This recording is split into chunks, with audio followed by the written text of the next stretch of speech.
നമസ്കാരം, ഞാൻ Rajalakshmi Pillai.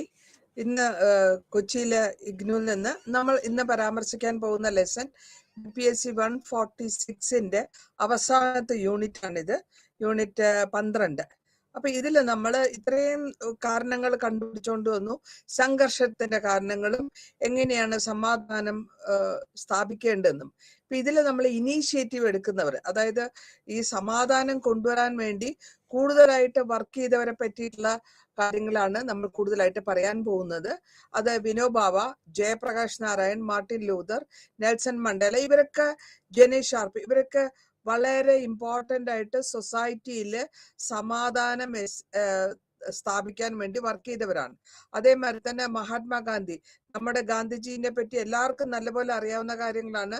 Non violence കൂടെയും സത്യത്തിലും ധർമ്മത്തിലും സമാധാനപരമായി ഇന്ത്യക്ക് സ്വാതന്ത്ര്യം നേടിത്തന്ന ലീഡറാണ്.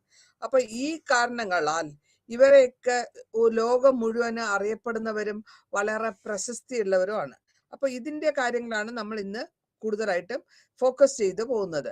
അപ്പൊ ഇതിന്റെയൊക്കെ എല്ലാത്തിനും എല്ലാ പ്രശ്നങ്ങൾക്കും കാരണങ്ങൾ ഉണ്ടാവും. ഏറ്റവും മൂല കാരണമായിട്ട് നോക്കേണ്ടത് എന്തുകൊണ്ടാണ് ഈ സംഘർഷങ്ങൾ ഉണ്ടാകുന്നത്. ഈ സംഘർഷങ്ങൾ ഉണ്ടാകുന്നതിന്റെ കാരണം എക്കണോമിക്കലി അല്ലെങ്കിൽ സാമ്പത്തികമായിട്ടും സൊസൈറ്റിയിലുള്ള വ്യത്യാസങ്ങൾ, വ്യതിയാനങ്ങൾ, അല്ലെങ്കിൽ അവർക്കുള്ള കിട്ടേണ്ട ജീവിതം, നല്ലൊരു ജീവിതത്തിന് കിട്ടാണ്ട് വരുമ്പോഴും അവർക്ക് ഫ്രസ്ട്രേഷൻ മനസ്സിൽ വന്ന് അടഞ്ഞുകൂടുമ്പോഴൊക്കെയാണ് ഈ കാരണങ്ങൾ കൊണ്ട് സംഘർഷങ്ങൾ ഉണ്ടാകുന്നത്. അടുത്തതായിട്ട് നമ്മൾ പറയുന്നത് സെക്യൂരിറ്റി എന്ന് പറയുന്നത്. നമ്മൾ സെക്യൂരിറ്റി എന്ന് പറയുമ്പോൾ അത്രത്തോളം നാഷണൽ സെക്യൂരിറ്റി എന്ന് പറയുകയാണെങ്കിൽ കേരള അല്ല, നമ്മളുടെ ആൾക്കാരുടെ സെക്യൂരിറ്റിയാണ് ഇമ്പോർട്ടൻ്റ് ആയിട്ട് നോക്കേണ്ടത്. അപ്പൊ ഇവിടെ നമ്മൾ നോക്കുമ്പോൾ ഒരു സംഘർഷങ്ങൾ എങ്ങനെ സോൾവ് ചെയ്യാൻ പറ്റും, അവർക്ക് എങ്ങനെ ജസ്റ്റിസ് കിട്ടാൻ പറ്റും, ഈക്വാളിറ്റി ആയിട്ട് കിട്ടാൻ പറ്റുന്നുണ്ടോ, അവരുടെ ജീവിത രീതി അടിച്ചമർത്തപ്പെട്ടതാണോ, അതൊക്കെ സെക്യൂരിറ്റിയുടെ പ്രശ്നങ്ങളിൽ വരുന്നതാണ്. അതേമാതിരി തന്നെ ഈ കാലഘട്ടത്തിൽ നോൺ വയലന്റ് അല്ലെങ്കിൽ അഹിംസയെ പറ്റി കൂടുതലായിട്ടും എടുത്തു പറഞ്ഞിട്ടുള്ള ഈ അഞ്ചാറ് നേതാക്കന്മാരാണ് നമ്മൾ കൂടുതലായിട്ടും ഓരോരുത്തരെ പറ്റി പറഞ്ഞു പോകുന്നതായിരിക്കും ഇന്നത്തെ ലെസൺ. ഇവരൊക്കെ എന്തിനാ ചെയ്യുന്നല്ലോ, സൊസൈറ്റിയിൽ നിന്നുള്ള എക്കണോമിക് എക്സ്പ്ലോയിറ്റേഷൻ അല്ലെങ്കിൽ സാമ്പത്തികമായിട്ടുള്ള ചൂഷണം, അവരുടെ സഫറിങ്സ്, ഇതൊക്കെ മാറ്റാൻ വേണ്ടി ശ്രമിച്ച ആൾക്കാരാണ്. അതിന് മാത്രമല്ല, അങ്ങനത്തെ ചൂഷണങ്ങൾ മാറ്റുകയും ചെയ്യണം, സമാധാനം കെട്ടിപ്പടുത്തുണ്ടാക്കുകയും ചെയ്യണം. ഇതായിരുന്നു ഇവരുടെ മെയിൻ ആയിട്ടുള്ള ഉദ്ദേശങ്ങൾ. വിനോബ് ഭാവ 11 തീയതി സെപ്റ്റംബർ 1895 ജനിച്ചു. രാജ്ഘട്ട് ഡിസ്ട്രിക്റ്റിലെ മഹാരാഷ്ട്രയിലെ ചൈൽഡ്ഹുഡ് അല്ലെങ്കിൽ ചെറിയ കാലങ്ങളിൽ സ്കൂളിൽ പ്രിൻസിലി സ്റ്റേറ്റിൽ പഠിക്കുകയും അത് കഴിഞ്ഞ് സ്പിരിച്വാലിറ്റിയിലെ ലെവലില് അമ്മയുടെ ശിക്ഷണത്തില്, രുക്മണി ദേവിയുടെ ശിക്ഷണത്തിലും കൂടുതൽ ഇൻഫ്ലുവൻസ് ചെയ്തിട്ടുണ്ട്. അമ്മ കൂടുതൽ ഇൻഫ്ലുവൻസ് ചെയ്തിട്ടുണ്ട്. കാരണം അമ്മ വിശ്വാസിയും ദൈവവിശ്വാസിയും അങ്ങനത്തെ കാര്യങ്ങൾ വരുമ്പോൾ കുട്ടികൾ അത് കണ്ടുപഠിക്കുന്നത് സർവ്വസാധാരണമാണ്. അപ്പൊ അങ്ങനെയുള്ള ഈ കുട്ടി ഇങ്ങനെയാണ് വലിയ ഒരു ഇനി ഈ ലൈഫ് ലോങ് സെലിബസി എന്ന് വെച്ചാൽ ലൈഫ് ലോങ് ബ്രഹ്മചര്യം എടുക്കും, അല്ലെങ്കിൽ ഞാൻ ബ്രഹ്മചാരിയായിട്ടേ ഇരിക്കുമെന്നുള്ള ഒരു ഓത്തെടുക്കുകയാണ് 10 വയസ്സുള്ള കുട്ടിയായിരിക്കുമ്പോൾ തന്നെ വിനോബ് ഭാവ. അപ്പോ ഇതിനു ശേഷം വിനോബ് ഭാവ എല്ലാവിധ റിലീജിയസ് ബുക്സ്, ഭഗവത്ഗീത, മഹാഭാരതം, രാമായണം ഒക്കെ വായിച്ചു കഴിഞ്ഞിട്ടുമ്പോ ആ വായനയിൽ നിന്ന് കിട്ടുന്ന ഒരു സ്പിരിറ്റ് ഉണ്ട്. ആ വായനയിൽ നിന്ന് കിട്ടുന്ന അവരുടെ അറിവ് സോഷ്യൽ റീഫോമൽ അല്ലെങ്കിൽ സൊസൈറ്റിക്ക് വേണ്ടി എന്തെങ്കിലും ചെയ്തു കൊടുക്കണം, അല്ലെങ്കിൽ മതപരമായിട്ടോ സ്പിരിച്വൽ ആയിട്ടോ ലൈഫില് എന്തെങ്കിലും കോൺട്രിബ്യൂട്ട് ചെയ്യണം എന്നൊരു തോന്നല് മനസ്സിലുണ്ടാകുക. അപ്പോൾ ആ തോന്നലാണ് എല്ലാ സംഘർഷത്തിന്റെയും റവല്യൂഷന്റെയും കാരണം ഇങ്ങനെ കണ്ടുപിടിക്കുന്നുണ്ട്. ഈ കണ്ടുപിടിക്കുന്നത് എന്താ വെച്ചാല്, എപ്പോഴാണോ നമ്മളുടെ ആക്ടിവിറ്റികൾ നമ്മളുടെ ഈ മനസ്സിനെ തൃപ്തിപ്പെടുത്താണ്ട് വരുന്നത്, അപ്പോൾ നമുക്ക് അവിടെ കലഹം ഉണ്ടായി കാണുന്നതായിരിക്കും. അപ്പോൾ പുള്ളിയുടെ ഈ വിനോബ് ഭാവയ്ക്ക് മഹാത്മാഗാന്ധിയുടെ ഒരുപാട് പുസ്തകം വായിക്കുകയും ആ വിനോബ് ഭാവയ്ക്ക് മഹാത്മാഗാന്ധിയുടെ കാര്യങ്ങൾ എല്ലാം അറിയുകയും ഇതെല്ലാം കഴിഞ്ഞപ്പോ ഭയങ്കര അട്രാക്ഷനായി, അല്ലെങ്കിൽ ഒരു എന്താ പറയാ, ഒരു എന്റെ നേതാവ് അല്ലെങ്കിൽ എനിക്ക് കാണപ്പെടുന്ന ഒരാൾ എന്നുള്ള ലെവലിലേക്കുള്ള ആ തോന്നല് മനസ്സിൽ വരികയും വിനോബാബ മഹാത്മാഗാന്ധിനെ ജൂൺ മാസത്തിൽ 1914 കാണുന്നു. കണ്ടതിന് ശേഷം അങ്ങയുടെ ആശ്രമത്തിൽ പോവുകയും ആശ്രമത്തിൽ പോയി താമസിച്ച് അവിടത്തെ കാര്യങ്ങളിൽ ആ ചൂർന്നിറങ്ങി മഹാത്മാഗാന്ധി പറഞ്ഞിട്ടൊന്നും അല്ലെങ്കിൽ കൂടെയും എല്ലാവിധ പണികളിലും തലയിട്ട് ഒപ്പം ചെയ്യുകയും ഈവൻ ടോയ്ലറ്റ്സ് ക്ലീനിങ്ങിൽ കൂടെ വിനോബാബയുടെ എഫേർട്ട് കൂടുതലായിട്ട് പുള്ളി ഒരു കുറെ ഉണ്ട് പറയാനായിട്ട്, പക്ഷെ ഞാൻ വളരെ കുറച്ചായിട്ടേ പറയുന്നുള്ളൂ.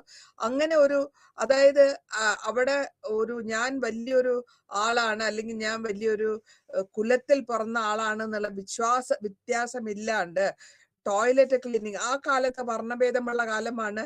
ടോയ്ലറ്റ് ക്ലീൻ ചെയ്യേണ്ടത് ശൂദ്രാസ് ആണ്. അപ്പൊ അങ്ങനെയുള്ള ആ സമയത്ത് ഈ വിനോബാബ ഇതൊക്കെ ചെയ്യണ കാണുമ്പോഴത്തേക്കും മഹാത്മാഗാന്ധിക്ക് പിന്നെ ഈ സിസ്റ്റത്തിനെ മഹാത്മാഗാന്ധിയുടെ ആ ആശ്രമത്തിലുള്ള എല്ലാവരും ഈ അവനവന്റെ ടോയ്ലറ്റ് അല്ലെങ്കിൽ ടോയ്ലറ്റ്സ് ക്ലീനിങ് എന്നുള്ള, അതായത് ഒരു വ്യത്യാസമില്ലാണ്ട് ചെയ്യുക, അല്ലെങ്കിൽ അതിലെ വർണ്ണഭേദമോ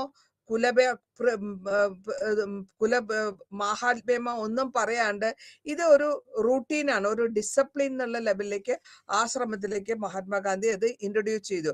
കാരണം അത് തുടങ്ങി വെച്ചത് വിനോബാവയാണ്. അങ്ങയുടെ സ്വയമായിട്ടുള്ള എഫേർട്ടാണ് ലേറ്റർ ഓൺ അതിനെ ഒരു ആശ്രമത്തിന്റെ ഡ്യൂട്ടി ആയിട്ട് മാറ്റി മഹാത്മാഗാന്ധി ഇൻട്രൊഡ്യൂസ് ചെയ്തു.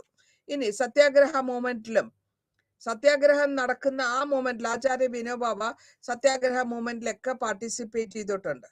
പാർട്ടിസിപ്പേറ്റ് ചെയ്ത് കഴിഞ്ഞപ്പോഴത്തേക്കും വിനോബാവയെ ഗവൺമെന്റ്, ആ കാലത്തെ ബ്രിട്ടീഷ് ഗവൺമെന്റ് അറസ്റ്റും ചെയ്തു. 1923 അറസ്റ്റും ചെയ്തു.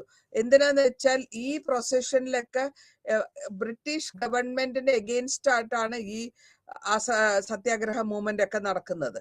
അപ്പോ അങ്ങനെ വന്നു കഴിഞ്ഞപ്പോൾ ഈ ഇതിലൊക്കെ മൂവ്മെന്റിലൊക്കെ പാർട്ടിസിപ്പേറ്റ് ചെയ്യുന്നവരെയൊക്കെ അവർ പിടിച്ച് ജയിലിലിടും. അതേമാതിരി 1940 മഹാത്മാഗാന്ധി വിനോബാബയാണ് ഫസ്റ്റ് ഇൻഡിവിജ്വൽ സത്യാഗ്രഹി, ആദ്യത്തെ സത്യാഗ്രഹി എന്ന് വെച്ചാൽ സത്യാഗ്രഹം നടത്തുന്ന ആള് എന്നാണ് അർത്ഥം. ബ്രിട്ടീഷിന്റെ പോളിസി സെക്കൻഡ് വേൾഡ് വാർ ടൈമാണ്. അപ്പൊ ബ്രിട്ടീഷ് പോളിസിക്ക് എഗെയിൻസ്റ്റ് ആയിട്ട് സത്യാഗ്രഹം നടത്താനുള്ള ആദ്യത്തെ ആളായിട്ടാണ് വിനോബാബാനെ മഹാത്മാഗാന്ധി എടുക്കുന്നത്. അതിനുശേഷം ഓരോ കോൺഗ്രസിലും എല്ലാ വിധത്തിലും മഹാത്മാഗാന്ധി വിനോബാവയെ ഇൻട്രൊഡ്യൂസ് ചെയ്യുകയും വലിയ ഒരു ഹരിജൻ ആർട്ടിക്കിളിലും കൊണ്ടുവച്ചു. കാരണം മാനസികമായിട്ടും ശാരീരികമായിട്ടും പുള്ളിക്ക് ഈ സത്യാഗ്രഹ മൂവ്മെന്റിലെ മഹാത്മാഗാന്ധിയുടെ ഐഡിയസിലേക്ക് കൂടുതൽ ഇൻവോൾവ്മെന്റ് വന്ന് അങ്ങനെ പോയിക്കൊണ്ടിരിക്കുകയാണ്. ഇനി അടുത്തതായിട്ട് മോറലായിട്ടും സ്പിരിച്വലായിട്ടും മഹാത്മാഗാന്ധിയുടെ മോറലായിട്ടോ അല്ലെങ്കിൽ ഒരു പിൻഗാമി എന്ന ലെവലിൽ കൊണ്ടുവരാൻ എന്നുള്ള ഒരു അങ്ങനെയാണ് ആൾക്കാർ വിളിച്ചിരുന്നത്. കാരണം ഈ quit India movement 42 quit India മൂവ്മെന്റിലും വിനോബാവയെ അറസ്റ്റ് ചെയ്തു പോലീസ്.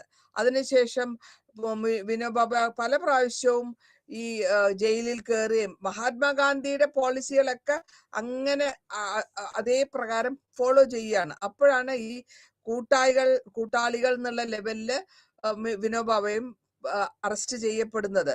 പിന്നെ അറസ്റ്റ് ചെയ്തതിനു ശേഷം മാർച്ച് 48 ഒരു സർവോദയ സമാജ് എന്ന് പറഞ്ഞ ഒരു സമാജം ഉണ്ടാക്കാനായിട്ട് പുള്ളി ഇനീഷ്യേറ്റീവ് എടുത്ത് ലോക സേവക് എന്ന് വെച്ചാൽ ലോകത്തിനെ സേവിക്കുന്നവൻ എന്നുള്ള ഒരു സേവാഗ്രാമം, സേവ എന്ന് വെച്ചാൽ സർവീസ് എന്നാണ് അർത്ഥം. അപ്പൊ അങ്ങനെ സർവീസ് ചെയ്യാൻ ലോക് എന്ന് വെച്ചാൽ മനുഷ്യരെ സേവിക്കാനും അവർക്ക് വേണ്ടി വർക്ക് ചെയ്യാനുമുള്ള ഒരു ഓർഗനൈസേഷൻ ഉണ്ടാക്കിയെടുത്തു. അതാണ് സർവോദയ സമാജ്. ആ സമാജത്തില് പ്ലഡ്ജ് ചെയ്തു. അവിടെ പറഞ്ഞത് മുഴുവനും ഗാന്ധിയൻ പ്രിൻസിപ്പിൾസ് ഫോളോ ചെയ്തു പോണെന്നാണ്. അപ്പൊ ഗാന്ധിയൻ പ്രിൻസിപ്പിൾസ് പ്രകാരം അവരെന്തൊക്കെയാ ചെയ്യണം, ഏതൊക്കെയാ ചെയ്യാൻ പാടില്ല എന്നുള്ളത് ഒരു കണ്ടീഷൻ കൊണ്ടുവച്ചു. അതിൽ ഒപ്പിടിച്ചിട്ട് ആൾക്കാരെ ജോയിൻ ചെയ്യിക്കുകയാണ് ചെയ്യുന്നത്. ഇനി ഗാന്ധിയൻ ഫിലോസഫിയിൽ എന്താന്ന് വെച്ചാൽ പുതിയതായിട്ടുള്ള തോട്ട്സ്, മഹാത്മാഗാന്ധിയുടെ പുതിയതായിട്ടുള്ള തോട്ട്സിനെ മുഴുവനും ഇതിലെ ഇൻകൾക്കേറ്റ് കൊണ്ടുവരിക. അപ്പൊ ആ ഗാന്ധിജിയുടെ ഐഡിയാസിനെ കൊണ്ടുവച്ചിട്ട് അതിനെ നടപ്പിലാക്കി അതിനെ നല്ല വിധത്തിൽ കൊണ്ടുപോകാനാണ് വിനോബാവയുടെ ശ്രമം. കാരണം ഗാന്ധിജി എപ്പോഴും പറയുന്നത് അഹിംസയാണ്. അപ്പോ അതിനെ ഇൻട്രൊഡ്യൂസ് ചെയ്ത് കണ്ടിന്യൂസ് ആയിട്ട് നടത്തിക്കൊണ്ടു പോകണം എന്നുള്ളതായിരുന്നു ഉദ്ദേശം.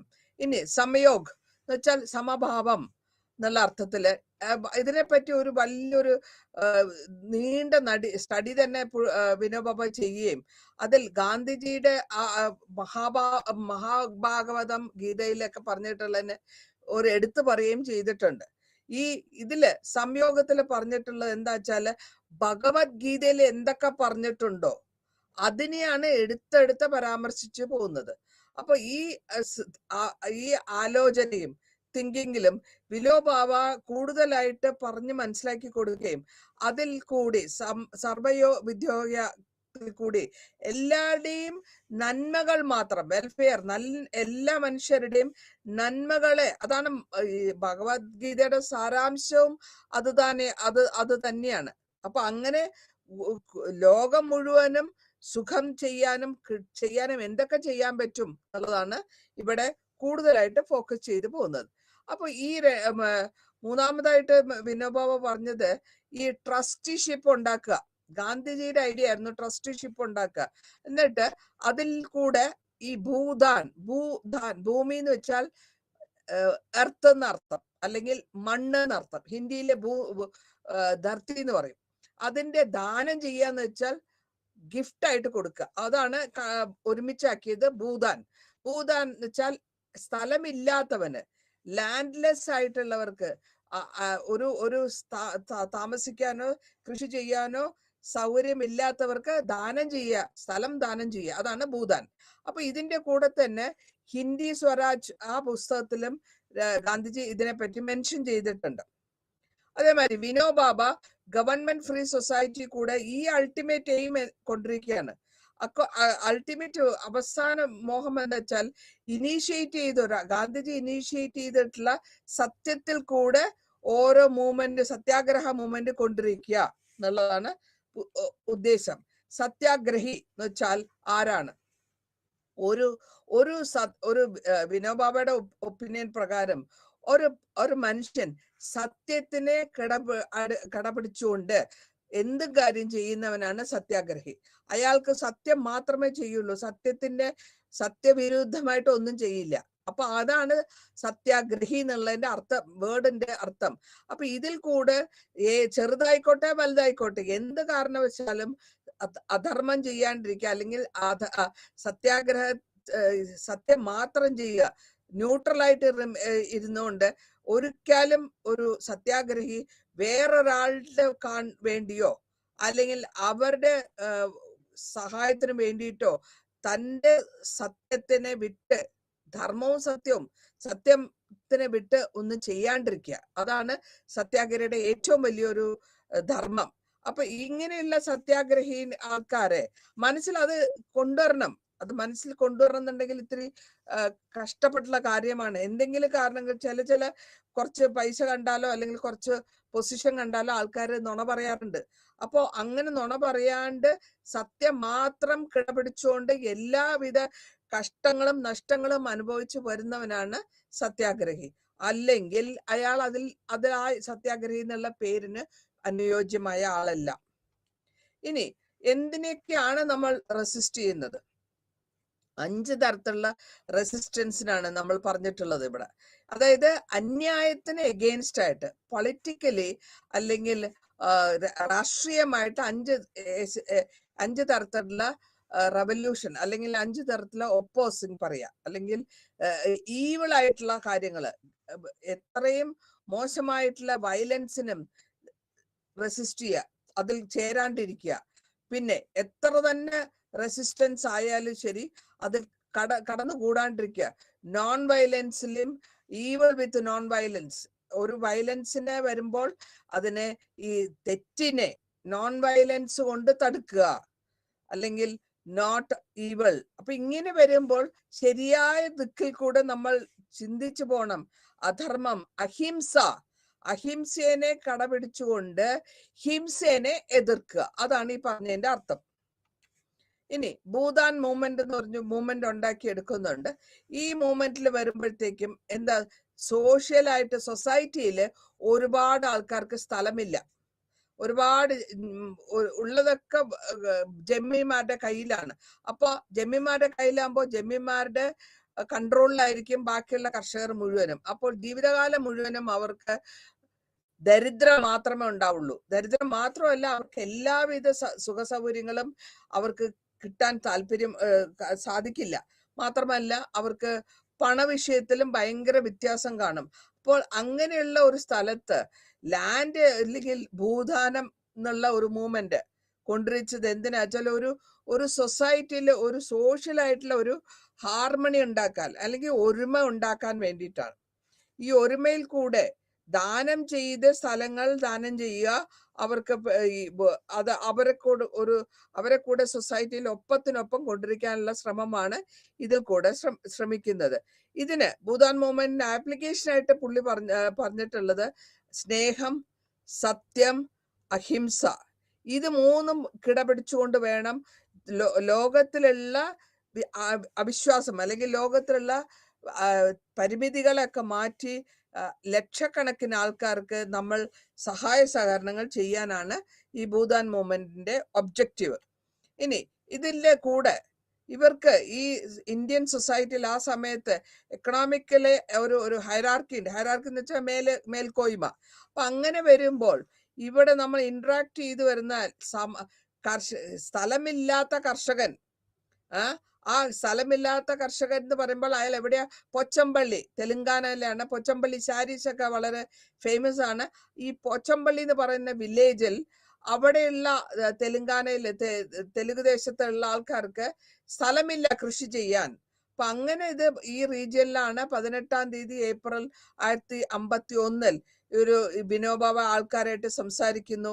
അപ്പൊ അവര് പറയും, ഞങ്ങൾക്ക് കുറച്ച് സ്ഥലം കിട്ടിക്കഴിഞ്ഞാൽ ഞങ്ങൾ എങ്ങനെയെങ്കിലും ജീവിച്ചു പോകും, കൃഷി ചെയ്ത് ഞങ്ങൾ ജീവിച്ചു പോകും. അങ്ങനെ വിനോബാവ എന്താ ചെയ്യുക, അടുത്തുള്ളവരോടൊക്കെ സംസാരിച്ചു നല്ല കാര്യങ്ങളൊക്കെ പറഞ്ഞ് മനസ്സിലാക്കി കൊടുത്ത സമയത്ത് രാമചന്ദ്ര റെഡ്ഡി എന്ന് പറഞ്ഞിട്ട് ഒരു ലാൻഡ് ലോർഡ്,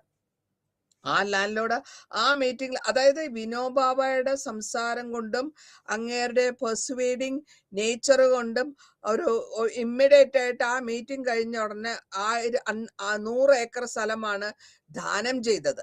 അതായത് 100 ഏക്കർ സ്ഥലം ദാനം ചെയ്തപ്പോൾ ഈ സ്ഥലമില്ലാത്തവർക്ക് കർഷകർക്ക് സ്ഥലം ഫ്രീ ആയിട്ട് കൊടുക്കുകയാണ് ദാനം എന്ന് പറയാ. അതിന് പൈസ മേടിക്കാൻ പറ്റില്ല. അങ്ങനെ ദാനം ചെയ്ത് കഴിഞ്ഞാൽ അവർക്ക് ഒരു ജീവിതം നടത്തിക്കൊണ്ടു പോകാം. പിന്നെ അടുത്തതായിട്ട് വിനോബാവ ചെയ്യുന്നത് പദയാത്ര, നടന്ന് പല വില്ലേജുകൾ തമ്മിൽ ഇപ്പോ രാഹുൽ ഗാന്ധി പദയാത്ര ചെയ്യുന്നുണ്ട്. കന്യാകുമാരി ടു കാശ്മീർ വരെ എന്നുള്ള ലെവലിൽ പദയാത്ര ചെയ്ത് വരുന്നുണ്ട്. കാരണം ഇതൊക്കെ അന്നത്തെ ആൾക്കാർ ചെയ്ത കാര്യങ്ങൾ തന്നെയാണ് ഇപ്പോഴും റിപ്പീറ്റ് ആവുന്നത്. കാരണം സാധാരണക്കാരുമായിട്ട് ഇന്ററാക്ട് ചെയ്യാനും അവരുടെ വിഷമങ്ങൾ നേരിട്ട് കണ്ട് മനസ്സിലാക്കാനും ഈ മാതിരിയുള്ള പദയാത്രയിൽ കൂടെ സഹായിക്കും. അപ്പോൾ ഒരാളും പറയുന്നത് എന്താ പറയാ, പെരുപ്പിച്ച് പറഞ്ഞിട്ടുള്ളതല്ല, സ്വന്തം കണ്ണുകൊണ്ട് കാണുകയും നടന്നു പോവുകയും ചെയ്യുമ്പോൾ കുറച്ചുകൂടെ കൂടുതലായിട്ട് അവര് ഇന്ത്യയെ പറ്റി അറിയാനും ഇന്ത്യയിലെ ഗ്രാമത്തിലുള്ളവരെ പറ്റി അറിയാനും അവരുടെ പ്രശ്നങ്ങൾ അറിയാനും പറ്റും. ഈ ഭൂദാൻ മൂവ്മെന്റ് കൂടെ തന്നെ ഈ ആദ്യത്തെ കുറെ കൊല്ലങ്ങൾ വളരെ പ്രശസ്തി കേട്ട് വന്നപ്പോഴത്തേക്കും ഇന്ത്യയിലും പുറം രാജ്യങ്ങളിലും ഇതിനെപ്പറ്റി ഭൂദാൻ മൂവ്മെന്റിനെ പറ്റി വളരെ കാര്യമായിട്ട് ആൾക്കാർ പറയാൻ തുടങ്ങി, ആൾക്കാർക്ക് മനസ്സിലാക്കാൻ തുടങ്ങി. അപ്പൊ അങ്ങനെ വന്നപ്പോഴത്തേക്കും ഓരോരുത്തരും ലാൻഡ്, അവനവന്റെ കൃഷിസ്ഥലം അല്ലെങ്കിൽ അങ്ങനെ അത് കൂടുതലായിട്ട് ദാനം ചെയ്ത് വില്ലേജിനെ തന്നെ ഗ്രാമദാൻ എന്ന് പറഞ്ഞാൽ ഗ്രാമം, വില്ലേജ്, ആ വില്ലേജിനെ തന്നെ ദാനമായിട്ട് കൊടുക്കുക. അപ്പോൾ അങ്ങനെ വരുമ്പോൾ ഇതിന്റെ പ്രശംസയാണ് ഈ ഒരു സിറ്റുവേഷനിൽ നമ്മൾ മനസ്സിലാക്കേണ്ടത്. ഗ്രാമത്തിലുള്ള എല്ലാവരും കൂടെ ചേർന്നിട്ട് ഗ്രാമദാൻ ചെയ്യുന്നു. ഇനി ഗ്രാമദാൻ എന്താന്ന് വെച്ച് കഴിഞ്ഞാല് 1963 ഈ ഐഡിയ, ഗ്രാമത്തിനെ ദാനം ചെയ്യുക എന്നുള്ള പ്രോഗ്രാം സെൽഫ് റൂളിനെയാണ് ഉദ്ദേശിക്കുന്നത്.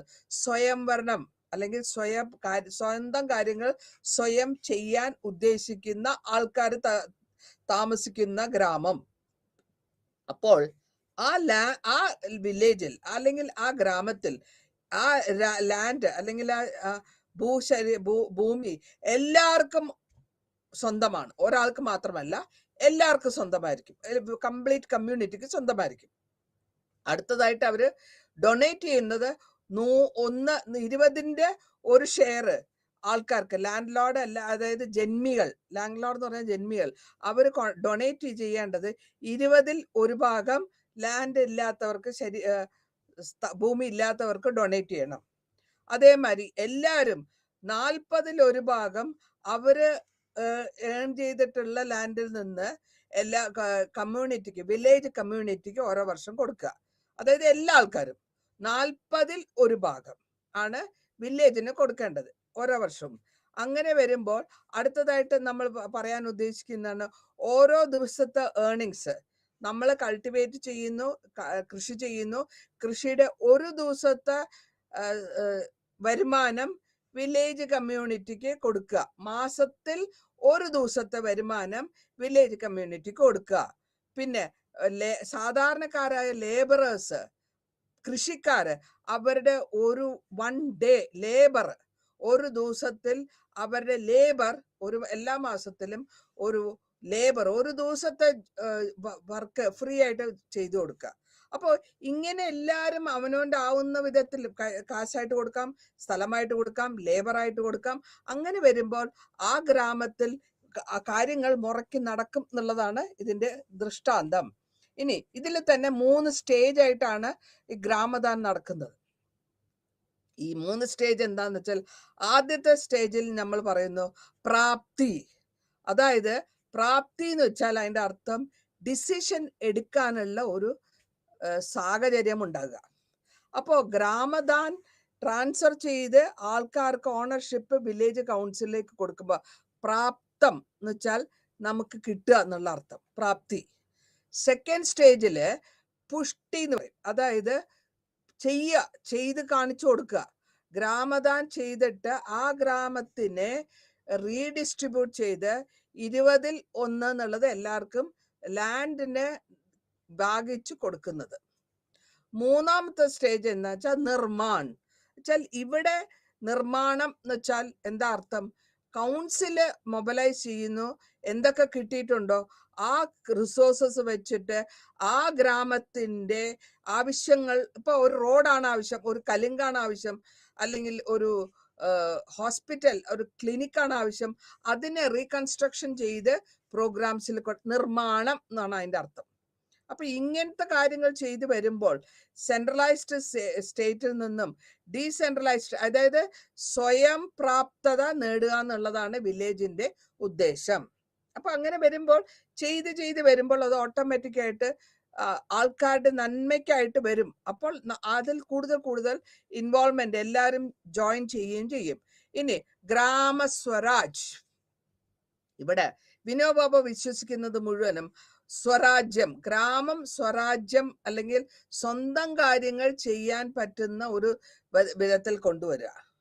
അപ്പോ ദാൻ അല്ലെങ്കിൽ ദാനം, ശ്രമദാൻ എന്ന് വെച്ച് കഴിഞ്ഞാല് നമ്മൾ പറയുന്നത് സ്വന്തം വർക്കിന് ഗിഫ്റ്റ്, ലേബർ ആണ് ഒരു സർവോദയ പ്രോജക്റ്റിൽ വരുന്നത് ശ്രമദാൻ. കാരണം നമുക്ക് ഇപ്പൊ എനിക്ക് പൈസ ചെലവാക്കാൻ പറ്റില്ലെങ്കിൽ എൻ്റെ ശ്രമദാൻ എന്ന് പറയുന്നത് ഒരു ദിവസത്തെ ക്ലാസ് എടുത്തു കൊടുക്കുക, ഒരു സ്ഥലത്ത് പോയി ക്ലാസ് എടുത്തു കൊടുക്കുക. അതേമാതിരി നമ്മൾ സ്കൂളുകളിൽ സാധാരണ നമ്മൾ കാണാറുണ്ട്, കുട്ടികളെ കൊണ്ട് നമ്മൾ ചെറിയ വർക്കുകൾ ചെയ്യിപ്പിക്കും. അതായത് പ്രത്യേകിച്ച് കേന്ദ്ര വിദ്യാലയ സ്കൂൾസിലൊക്കെ ഞങ്ങൾ ചെയ്യിച്ചിട്ടുണ്ട്. ആസ് എ പ്രിൻസിപ്പൽ ഞാൻ ചെയ്യിച്ചിട്ടുണ്ട് ശ്രമദാൻ കുട്ടികളെ കൊണ്ട്. റോഡ് ഉണ്ടാക്കുക, അല്ലെങ്കിൽ ചെറിയ വർക്കുകൾ അവരെ കൊണ്ടാവുന്ന വിധത്തിൽ. അപ്പോ ഇതിന്റെ അർത്ഥം എന്താന്ന് വെച്ചാൽ, ഈ വോളണ്ടറിലായിട്ട് അവർ ചെയ്യാൻ അവരെ മനസ്സിൽ പാകപ്പെടുത്തി എടുക്കുക. ശ്രമദാൻ എന്ന് വെച്ചാൽ അതിന്റെ അർത്ഥം അങ്ങനെയാണ്. ഇനി സമ്പദ്ദാൻ എന്ന് വെച്ചാൽ നമുക്കുള്ള സ്വത്തിൽ നിന്ന് ഒരു ഭാഗം കൊടുക്കുക, നാട്ടിന്റെ നന്മയ്ക്ക് വേണ്ടി ഒരു ഭാഗം കൊടുക്കുക, അതാണ് സമ്പദ്ദാൻ. അതേമാതിരി തന്നെ ബുദ്ധിദാൻ എന്ന് വെച്ചാൽ നമ്മളുടെ അറിവിനെ നമ്മൾ മറ്റുള്ളവർക്ക് കൊടുക്കുക, കുറഞ്ഞു കൊടുക്കുക. നമ്മൾക്ക് കേന്ദ്ര വിദ്യാലയ ഒരു സിസ്റ്റം പണ്ടുണ്ടായിരുന്നു, ഇപ്പൊ ഉണ്ടോന്ന് എനിക്കറിയില്ല. Each one teach one. അതായത് നിങ്ങളുടെ വീട്ടിലുള്ള ഒരു കുട്ടീനെ നിങ്ങൾ ഓരോ സ്റ്റുഡൻറ്റും അവനവൻ്റെ വീട്ടിലെ കുട്ടികളെ ഒരു വേലക്കാരിയുടെ കുട്ടിയായാലും ശരി, നെയ്ബറിന്റെ കുട്ടിയായാലും ശരി, അവർക്ക് ഞങ്ങൾ പുസ്തകം കൊടുക്കും. അത് പോയി നിങ്ങൾ പഠിപ്പിച്ചിട്ട് പഠിപ്പിക്കുന്നതിന് മുമ്പ് ഇല്ലിറ്ററേറ്റ് ആയ അങ്കൂട്ട ചാപ്പ കുട്ടികളായിരിക്കും അവര്. പക്ഷെ ഒരു സ്റ്റുഡൻറ് ആ സ്റ്റുഡൻറ് അവരുടെ വീട്ടിലെ സർവൻറ്റിനെ പഠിപ്പിച്ച് അവരുടെ സർവൻറ്റിന്റെ കുട്ടീനെ പഠിപ്പിച്ച് വരികയാണെങ്കിൽ 5 മാർക്ക് നമ്മൾ കൂടുതലായിട്ട് ഓവറോളിൽ കൊടുക്കുന്നത് എന്തിനാ വെച്ചാൽ ആ കുട്ടി എടുത്ത എഫേർട്ടിനാണ്. നോളേജ്, അറിവില്ലായ്മ മാറ്റുക. നമ്മളുടെ അർത്ഥം തന്നെ വിളക്കല്ലേ. പഠിപ്പ് എന്ന് പറയുന്നത് വിളക്കാണ്. അറിവില്ലായ്മ മാറ്റി കൊടുക്കുകയാണ്. അപ്പൊ ബുദ്ധിദാനാണ് അവിടെ ഉദ്ദേശിക്കുന്നത്. അതേമാതിരി ജീവൻ ദാൻ, നമ്മൾ ജീവനെ ദാനമായിട്ട് കൊടുക്കുന്നു. നമ്മൾ പറയേണ്ട രക്തം, donate blood, that it self is Jeevan than. കാരണം ഒരാൾക്ക് ഒരാള് മരിച്ചു പോകാൻ നിൽക്കുന്ന സമയത്ത് നമ്മൾക്ക് ബ്ലഡ് കൊടുക്കുമ്പോൾ തന്നെ അത് വലിയൊരു ദാനമാണ്. ഇപ്പോൾ ഈ റീസെന്റ് ആയിട്ടുള്ള കാലഘട്ടങ്ങളിൽ നമ്മൾ കണ്ടിട്ടുള്ളത് ഓർഗൻസ് ദാൻ, എല്ലാ വിധത്തിലുള്ള ഓർഗൻസും മരിച്ചുപോയ ആളുടെ ഓർഗൻ എടുത്തിട്ട് അടുത്ത ആൾ കൊടുക്കുന്നു. അതും ഒരു വിധത്തിൽ ദാനമാണ്. കാരണം മരിച്ചുപോയ ഒരാളെ, ബ്രെയിൻ ഡെഡ് ആയ ഒരാളുടെ ബാക്കിയുള്ള organs, internal organs pass on ചെയ്ത് കഴിഞ്ഞാൽ വേറെ 5 പേരിലോ 4 പേരിലോ അത് പ്രവർത്തിച്ചു വന്നു കഴിഞ്ഞാൽ അവർക്ക് ജീവിതം കിട്ടും. അപ്പൊ ദാനം ചെയ്യുന്നത് വളരെ നല്ല കാര്യമാണെന്നാണ് ഞാൻ പറയുന്നതിന്റെ അർത്ഥം. ഇനി ഇതിന്റെ ശാന്തി സേന ഉണ്ടാക്കിയെടുത്തു. ശാന്തി സേന എന്ന് പറഞ്ഞാൽ ആർമി, പീസ്ഫുൾ ആയിട്ടുള്ള ഒരു ആർമി. അതിന്റെ ആവശ്യം എന്തായിരുന്നു? ആവശ്യം എന്താന്ന് വെച്ചാൽ അങ്ങനത്തെ ഒരു നോൺ വയലന്റ് ആയിട്ടുള്ള വോളണ്ടിയേഴ്സ്, അതായത് അടിപിടിയില്ലാണ്ട് ആൾക്കാരെ സേവിക്കാനുള്ള ഒരു ആർമി വേണം, അതിനുള്ള ആൾക്കാർ വേണം. അതിനാണ് നമ്മൾ ഈ ശാന്തി സേന എന്ന് പറഞ്ഞ ഒരു ഗ്രൂപ്പിനെ ഉണ്ടാക്കിയെടുക്കുകയാണ്. ഇതിന്റെ ലീഡർഷിപ്പ് കൊടുത്തിട്ടുള്ളത് വിനോബാവയാണ്. വിനോബാവയുടെ കൺട്രോളില് മനസ്സിലാക്കി കൊടുത്തു ശാന്തി സേനയുടെ അർത്ഥം എന്താണ്. ഏറ്റവും കുറവായിട്ടുള്ള കമ്മ്യൂണൽ വയലൻസിൽ പോവുക, അല്ലെങ്കിൽ അടിപിടി കേസ് ഉണ്ടാക്കാണ്ടിരിക്കുക, വയലൻസിനെ തടുക്കുക, പല സ്ഥലങ്ങളിലേക്ക് സ്പ്രെഡ് ചെയ്യാണ്ട് തടുക്കുക, അല്ലെങ്കിൽ അതിനെ റീഓർഗനൈസ് ചെയ്ത് ആൾക്കാർക്ക് നല്ല കാര്യങ്ങൾ പറഞ്ഞു കൊടുക്കുക. അപ്പൊ അങ്ങനെ നമ്മൾ 1957 വിനോബാബ കേരളത്തിൽ വന്നിരുന്ന സമയത്തിലും ഗ്രാമദാൻ വില്ലേജിന്റെ സമയത്തും ഇവിടെ ഒരു violent army, non violent army ഉണ്ടാക്കി, അങ്ങനത്തെ ഒരു ശ്രമദാൻ എന്നുള്ള ലെവലിൽ തന്നെ ശാന്തി സേന ഉണ്ടാക്കി സ്പ്രെഡ് ചെയ്യുകയും ചെയ്തു. ഇനി ശാന്തി സേനയും ശാന്തി സൈനിക്കും, ശാന്തി സേനയിൽ വർക്ക് ചെയ്യുന്ന ഒരാള്, ഇയാളെ സൈനിക് എന്ന് പറയാം. കാരണം ആ സൈനിക്കിന്റെ മനസ്സിൽ ഉദ്ദേശം ചെയ്യാനുള്ള കാര്യങ്ങള്, ഗ്രാമരാജ്യത്തിന് വേണ്ടി ചെയ്യാനുള്ള കാര്യങ്ങള് എത്രത്തോളം പ്രൊട്ടക്ട് ചെയ്യാൻ പറ്റുമോ, മദർ പ്രൊട്ടക്ഷൻ, എങ്ങനെയാണോ ഒരു കുഞ്ഞിനെ ഒരു അമ്മ പ്രൊട്ടക്ട് ചെയ്ത് കൊണ്ടുപോകുന്നത്, അതേമാതിരി ശാന്തി സേനക്ക് വന്ന് ബാക്കിയുള്ളവരെ നാട്ടിലോ അല്ലെങ്കിൽ ഗ്രാമത്തിലോ അന്യായങ്ങൾ, അടിപിടികൾ ഉണ്ടാകാണ്ട് ശ്രദ്ധിച്ചു കൊണ്ടുപോവുക. അതാണ് സർവീസാണ് ഇവിടെ ഉദ്ദേശിക്കുന്നത്. സേവനം എന്ന് വെച്ചാൽ സർവീസ് എന്നാണ്. അപ്പൊ സേന മുഖാന്തരം നമ്മൾ സർവീസ് കൊടുക്കുകയാണ്. അപ്പൊ സർവീസ് കൊടുക്കുമ്പോൾ പൈസയ്ക്ക് വേണ്ടിയിട്ടല്ല സർവ് ചെയ്യുന്നത്. അതാണ് ഇവിടെ മനസ്സിലാക്കേണ്ടത്.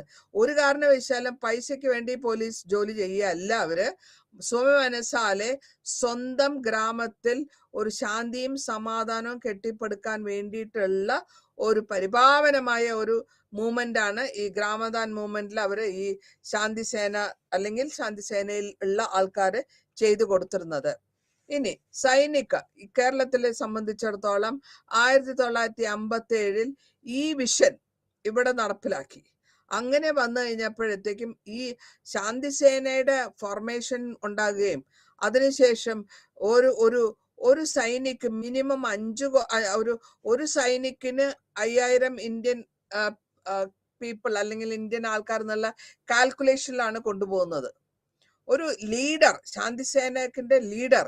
അപ്പൊ അങ്ങനെ വരുമ്പോൾ ഇന്ത്യക്ക് തന്നെ 70,000 സൈനികന്റെ ആവശ്യം വരുന്നുണ്ട്.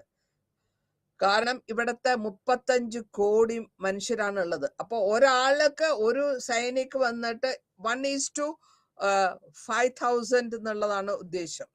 അപ്പൊ അങ്ങനെ വരുമ്പോൾ 70,000 സൈനിക്കിന്റെ ആവശ്യം വരുന്നു 35 കോടിക്ക്. അപ്പൊ ഈ ടാസ്ക് അല്ലെങ്കിൽ ഈ ശാന്തിസേനയുടെ നമ്മൾ വയലൻസ് അല്ലെങ്കിൽ അഹിംസ തുടങ്ങാണ്ട് തന്നെ നമ്മൾ നിർത്തിക്കുക, അല്ലെങ്കിൽ അത് ടെൻഷൻ ഉണ്ടാവാണ്ട് അങ്ങനത്തെ ഒരു സിറ്റുവേഷൻ വരുമ്പോൾ അവർ ഇൻവോൾവ് ചെയ്യുകയും ചെയ്യും. അതാണ് ഉദ്ദേശം. ഇനി ഇവിടെ കേരളത്തിൽ നമ്മൾ ശ്രീ കേളപ്പൻ എന്ന് പറഞ്ഞിട്ടുള്ള വർക്ക് അല്ലെങ്കിൽ അങ്ങേരുടെ എഫക്റ്റ് ശാന്തിസേനാനിയായിരുന്നു അങ്ങേര്. അപ്പൊ അങ്ങേര് വന്നിട്ട് കേളപ്പൻ സാറ് വന്നിട്ട് ഈ സൊസൈറ്റിയിൽ ആവശ്യമായ എസ്റ്റാബ്ലിഷ് ചെയ്യാനും സമാധാനം കെട്ടിപ്പടുത്താനും ഒരു വളരെ വോളണ്ടിയർ ആയിട്ട് വർക്ക് ചെയ്തിട്ടുള്ള കമാൻഡറാണ് ശാന്തിസേനയുടെ ശ്രീ കേളപ്പൻ. 50 പേരാണ് അങ്ങേരുടെ കൂടെ ഉണ്ടായിരുന്ന സൈനികമായിട്ട് ഉണ്ടായിരുന്നതും. അവരാണ് ഈ ഫസ്റ്റ് ബാച്ച്, ആദ്യത്തെ കേരളത്തിലുള്ള സേനാ ഗ്രൂപ്പിന്റെ ആദ്യത്തെ ബാച്ചിന്റെ ലീഡറായിരുന്നു, കമാൻഡറായിരുന്നു ശ്രീ കേളപ്പൻ. അടുത്തതായിട്ട് ഈ വർക്ക്, ഇവരുടെ വർക്ക് എന്തൊക്കെയാന്ന് നോക്കാം. ഈ വർക്കിൽ കൂടെ അല്ലെങ്കിൽ അവര് ഈ ശാന്തിസേനക്കിന് നിന്ന് എക്സ്പെക്ട് ചെയ്യുന്നത് എന്തൊക്കെയാണ്? നിഷ്പക്ഷ് എന്ന് വെച്ചാൽ ഒട്ടും പാർട്ടിസിപ്പൻസ് ഇല്ലാണ്ട്, ഒരു എനിമിറ്റി ഇല്ലാണ്ട്, നിർവീർ, ഒരു എനിമിറ്റി പാടില്ല, നിർഭയ്, ഫിയർലെസ്, അല്ലെങ്കിൽ നമ്മൾ ഉദ്ദേശിക്കാം ഒരു കാരണത്തിലും ഒരു പാർട്ടി ഒരു ഗ്രൂപ്പിൽ ചേരാണ്ട് അല്ലെങ്കിൽ ഒരു എനിമിറ്റി ഇല്ലാണ്ട്, ഒരു വിദ്വേഷമില്ലാണ്ട്, നിർഭയമായ ഒരു ആക്റ്റീവായിട്ടുള്ള ഇൻവോൾവ്മെന്റ്. അപ്പോൾ ഇവിടെ അവർ ഒരു കാരണവശാലും പരസ്പരം താഴ്ന്ന ജാതി, മേൽജാതി, പഠിച്ചവർ, പഠിക്കാത്തവർ, എനിമി അല്ലെങ്കിൽ അങ്ങനത്തെ കാര്യങ്ങൾ മനസ്സിൽ വരാൻ പാടില്ല. ആ ഡിസ്ക്രിമിനേഷൻ കൊണ്ടുവരാൻ പാടില്ല. പിന്നെ അവരുടെ വെപ്പൺ എന്താണ്? സ്നേഹം, ധർമ്മം, ദയ, ഇതൊക്കെയാണ് അവരുടെ വെപ്പൺ. അപ്പൊ ഇതിനെ ഉപയോഗിച്ചുകൊണ്ട് ആൾക്കാർക്ക് എത്ര നല്ലതോ ചെയ്തു കൊടുക്കാൻ പറ്റുമോ ആ വളരെ ധൈര്യശാലിയായ ഒരാളായിരിക്കണം ശാന്തിസേനക്കായിട്ട് വരുന്നത്.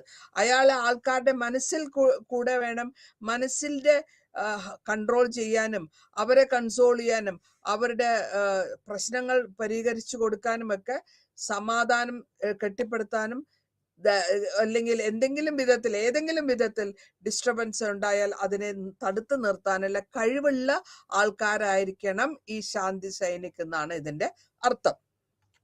ഇനി ഡ്യൂട്ടി എന്തൊക്കെയാണ്? ഇവരുടെ ഡ്യൂട്ടിയിൽ ആദ്യത്തെ ഡ്യൂട്ടി നോക്കുമ്പോൾ ഒരു സൊസൈറ്റിയിൽ ഇതിനെപ്പറ്റിയുള്ള ഒരു അവജ്ഞത അല്ലെങ്കിൽ ഇതിനെപ്പറ്റിയുള്ള ഒരു ജ്ഞാനം കൊടുക്കുക.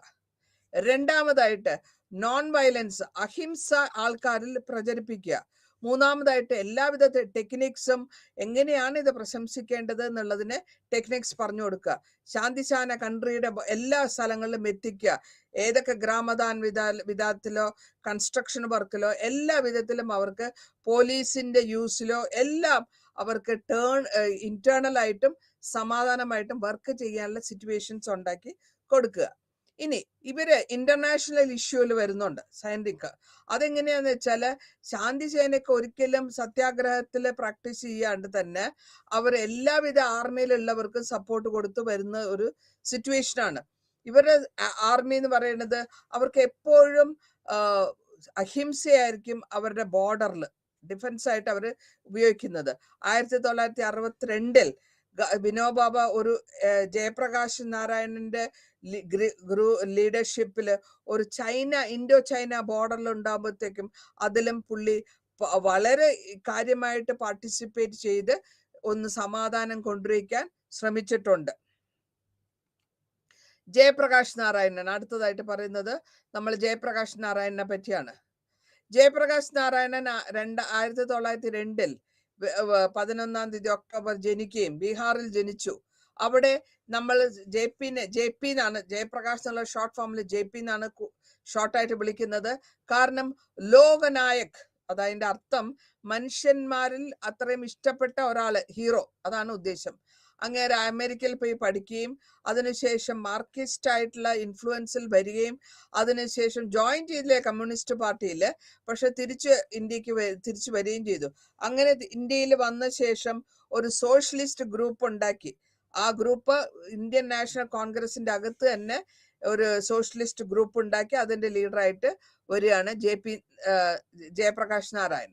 ഈ ജയപ്രകാശ് നാരായൺ ഇങ്ങനത്തെ revolutionary ideas quit India movement ടൈമിൽ ഇൻവോൾവ്മെന്റ് കൊണ്ടുവരുമ്പോഴത്തേക്കും JPനെ സെക്രട്ടറി, സോഷ്യലിസ്റ്റ് പാർട്ടിയുടെ സെക്രട്ടറി ആയിട്ട് വർക്ക് ചെയ്യുന്ന സമയത്ത് സെപ്പറേഷൻ ഉണ്ടാവുന്നുണ്ട് കോൺഗ്രസിൽ നിന്ന് 1948. അത് മാത്രമല്ല 1950 JP വർദ്ധ വിസിറ്റ് ചെയ്യും. അവിടെ വിനോബാവനെ അറ്റ് പവാറിൽ എന്ന് വെച്ചൊരു സ്ഥലത്ത് കാണുകയും ചെയ്യുന്നു. രണ്ടുപേരും പരസ്പരം അങ്ങോട്ടും ഇങ്ങോട്ടും ഫിലോസഫികൾ ഷെയർ ചെയ്യും. സോഷ്യൽ റീകൺസ്ട്രക്ഷൻ, സൊസൈറ്റിയിൽ ഉണ്ടാവുന്ന കൺസ്ട്രക്ഷൻസ് എന്തൊക്കെ ചെയ്യാൻ പറ്റും എന്നുള്ളത്, ഏതൊക്കെ വിധത്തിൽ ചെയ്യാൻ പറ്റും എന്നുള്ളത് അവരതിനെപ്പറ്റി ആലോചിക്കുകയും ചെയ്യുന്നു. ഓക്കെ, അടുത്തതായിട്ട് നമ്മൾ ജയപ്രകാശ് നാരായണനും എങ്ങനെയാണ് അഹിംസയായിട്ട് ഇൻവോൾവ് ആയത്. അപ്പോൾ ജയപ്രകാശ് നാരായണന് അഹിംസ എന്നുള്ള ആ തത്വമായിട്ട് വളരെ ഇൻഫ്ലുവൻസ്ഡ് ആയി പോകുന്നത് മഹാത്മാഗാന്ധിയുടെ റിലേഷൻഷിപ്പാണ്. മഹാത്മാഗാന്ധിയുടെ വിചാരങ്ങളും അങ്ങയുടെ മീൻസും തോട്ട്സും ഒക്കെ JPനെ വല്ലാണ്ട് ഇൻഫ്ലുവൻസ് ചെയ്യുന്നുണ്ട്.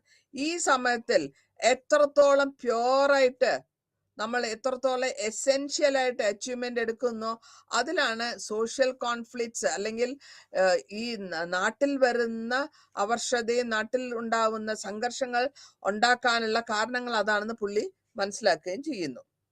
ഇനി സോഷ്യലിസം എന്താണെന്നുള്ളതാണ്. സർവോദയ പ്ലാൻ മുഖാന്തരം സോഷ്യലിസ്റ്റ് ആയിട്ടുള്ള ഐഡിയാസ്, സൊസൈറ്റിയിൽ എല്ലാവരും ഒരുമാതിരി ഇരിക്കണം, അതാണ് സർവോദയ പ്ലാൻ. അല്ലെങ്കിൽ കറക്റ്റ് പ്രോഗ്രാം ആയിട്ട് കൊണ്ടുപോവുക. ആ കൊണ്ടുപോകുന്ന JPയുടെ ബിലീഫിനെയാണ് സോഷ്യലിസം ഒരു ഗാന്ധിസത്തിലേക്ക് മാറി വരുന്നു. അങ്ങനെ ഏർലി ഡേയ്സിൽ സർവോദയ എന്നുള്ളതിൽ ഒരു ചെറുതായിട്ടൊരു മാറ്റം വരുന്നത് അല്ലാണ്ട് വേറെ പ്രശ്നങ്ങളൊന്നും വരുന്നില്ല.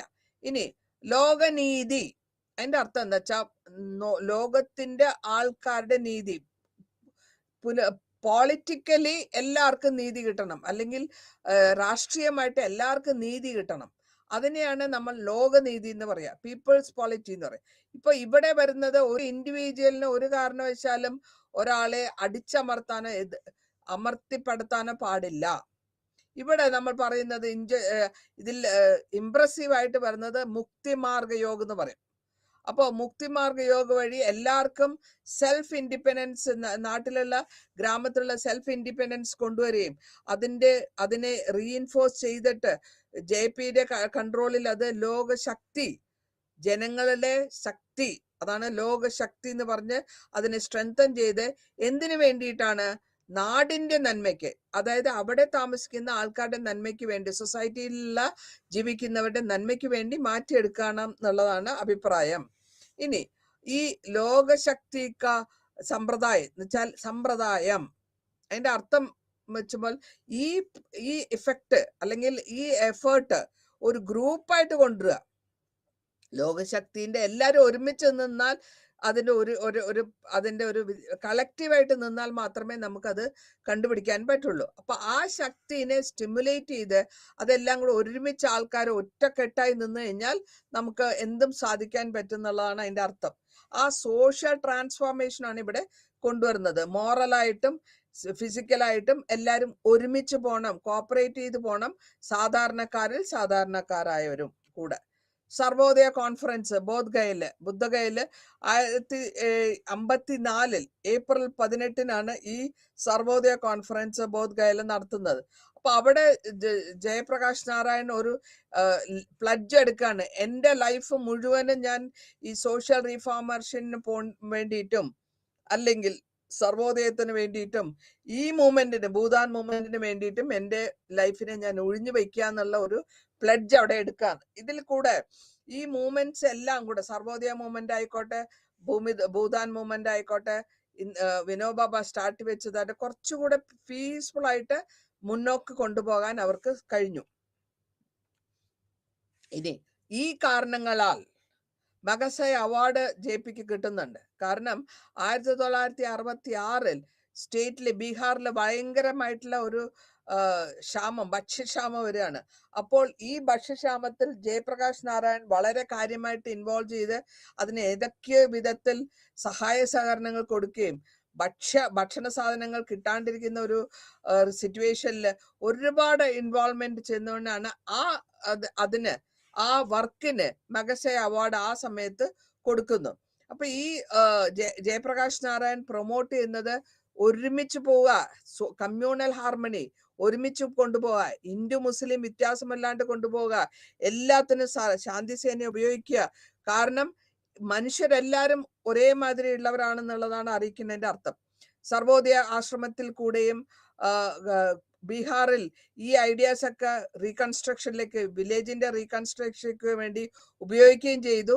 ആശ്രമം 2 കാര്യത്തിന് വേണ്ടിയിട്ടാണ് ഈ ആശ്രമം ഉണ്ടാക്കിയെടുത്തത് ബീഹാറിൽ. ആദ്യത്തേത് പീസ്ഫുൾ ആയിട്ടുള്ള ഒരു സമാധാനം ഇഷ്ടപ്പെടുന്ന ഒരു സൊസൈറ്റിനെ ഉണ്ടാക്കിയെടുക്കുക, അതിൽ കൂടെ സമാധാനത്തിൽ കൂടെ അവരെ നന്നാക്കിയെടുക്കുക. അതേമാതിരി തന്നെ വാല്യൂ ചേഞ്ചസ് സിസ്റ്റം കൊണ്ടുവരിച്ച് അവർക്ക് സെൽഫായിട്ട് പബ്ലിക് ഇൻട്രസ്റ്റിൽ ഇൻസ്പിറേഷനിൽ കൊണ്ടുവരിക. റീകൺസ്ട്രക്ഷൻ വർക്ക് എന്ന് പറയുമ്പോഴത്തേക്ക് തിരിച്ച് നന്നാക്കി എടുക്കുക. ഗ്രാമീണീകരൻ ഒരുമിച്ച് കൊണ്ടുവരിച്ച് അവരെ കൊണ്ട് നേരത്തെ പറഞ്ഞ മാതിരി ലാൻഡ് ഡൊണേറ്റ് ചെയ്യിച്ച് വർക്ക് ചെയ്യിപ്പിച്ചിട്ട് ആവശ്യത്തിനുമായ ഗ്രൗണ്ടിന് ആവശ്യമായ വർക്കുകൾ ചെയ്യിപ്പിച്ച് നന്നാക്കിയെടുക്കുക. അതാണ് ഉദ്ദേശം. റീകൺസ്ട്രക്ഷൻ വർക്കിലും മുസാബാദിലും ചെയ്യുന്നുണ്ട്. ദരിദ്രർക്ക് എന്തൊക്കെ ചെയ്യാൻ പറ്റുമോ, നക്സലൈറ്റിനെ എന്തൊക്കെ നിർത്താൻ പറ്റും, ഇതൊക്കെ ചെയ്തിട്ട് കൗൺസിൽസ് ഉണ്ടാക്കി ആ കൗൺസിൽ വഴി ഒരു വില്ലേജിൽ എത്രത്തോളം സമാധാനം കൊണ്ടുവരാൻ പറ്റുമെന്ന് പാക്കുന്നു. ഇതിനെ കൂടാണ്ട് ഹിന്ദു മുസ്ലിം യൂണിറ്റിക്ക് വേണ്ടിയിട്ടും ഇന്ത്യ പാകിസ്ഥാൻ റിലേഷൻഷിപ്പിലും പുള്ളി വർക്ക് ചെയ്യുന്നുണ്ട്. 1948 ഗാന്ധിയുടെ അസാസിനേഷൻ സമയത്തും ഒരു കൗൺസിൽ സംസാരിക്കാനും ഒക്കെ JP മുൻകൈ എടുത്ത് വർത്താനം സംസാരിക്കാൻ പോയിരുന്നു. ഈ റീകൺസ്ട്രക്ഷൻ ടൈമില് memorial trust Bengal Gandhi memorial trust ഉണ്ടാക്കുകയും അതിൽ കൂടി പ്രോബ്ലംസ് സോൾവ് ചെയ്യാനും പുള്ളി ശ്രമിച്ചിട്ടുണ്ട്. ഈ കാശ്മീർ ഇഷ്യൂ മുതൽ എല്ലാം വരെ അയൂബ് ഖാന്റെ അടുത്ത് സംസാരിച്ച് എല്ലാം 65 JPയുടെ വ്യൂസ് കാശ്മീരിന്റെ ഒരു പ്രശ്നങ്ങളിൽ സോൾവ് ചെയ്തിട്ടുണ്ട്. ഇതിന്റെ ഫ്രീഡമും JPയുടെ ഉദ്ദേശവും അല്ലെങ്കിൽ ജനസമ്മതിയും അല്ലെങ്കിൽ ഡെമോക്രസിയിലും ഇവിടെ ചൈനയായിട്ടുള്ള ടിബറ്റിന്റെ ഇഷ്യൂല് 1950 ഇൻവോൾവ് ആവുകയും ക്രിട്ടിസൈസ് ചെയ്തു. ചൈനീസിന്റെ ടോർച്ചർ, ടിബറ്റൻ ആൾക്കാരെ ടോർച്ചർ ചെയ്യുന്ന തെറ്റാണെന്ന് പുള്ളി പറയുന്നു. റഷ്യൻ ഇൻവേഷൻ ഹംഗേറിയൻ ചെക്കോസ്ലോവേക്കിയയിലും നടത്തിയത് തെറ്റാന്ന് പറയുന്നു. എസ്റ്റാബ്ലിഷ് ചെയ്യാൻ, പീസ് എസ്റ്റാബ്ലിഷ് ചെയ്യാൻ ചൈന വാർ 1962 JP ഇൻവോൾവ് ആവുന്നുണ്ട്. വേൾഡ് പീസ് ബ്രിഡ്ജ്, ഇതില് ലോകം മുഴുവനും ഒരു സമാധാനം ഉണ്ടാക്കിയെടുക്കാൻ ഏത് വിധത്തിലും നാഗാലാൻഡിൽ സംസാരിച്ചു. ആദ്യത്തെ നാഗാലാൻഡിൽ ഇഷ്യൂസ് ഉണ്ടായിരുന്നു. അവർ നാഗാലാൻഡ് ഗവൺമെന്റ് ആയിട്ട് ഫൈറ്റ് ചെയ്യാൻ തുടങ്ങി, ഇന്ത്യൻ ആർമി ആയിട്ട്.